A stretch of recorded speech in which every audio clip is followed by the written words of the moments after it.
ፍሬድሪክ ኒቼ አምላክ ሞቷል ሲል ዓለም ትርጉም አጥታ ወደ ጥልቁ እንደምትወድቅ አስጠንቅቆ ነበር። ያለ ፍጹም መሰረት የሰው ልጅ ስቃይ ትርጉም የለውም፣ ሞቱም ፋይዳ የለውም ብሎ ሰግቶ ነበር። የክርስቶስ ስቅለት ግን ለኒቼ ባዶ ታላቅ መልስ ነው። ስቃይ በራሱ የሚጠላ ነገር አይደለም።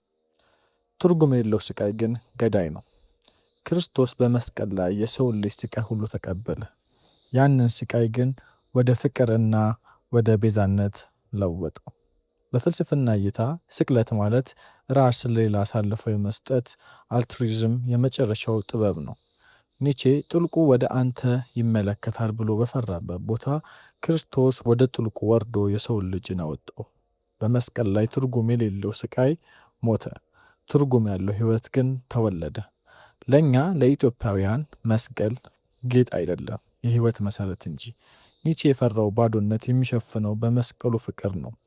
ሕይወት ትርጉም እንዲኖራት ወደ ቀራንዮ ተመልከት። ስቃይህ ዓላማ አለው፣ ሞትህም ተስፋ አለው።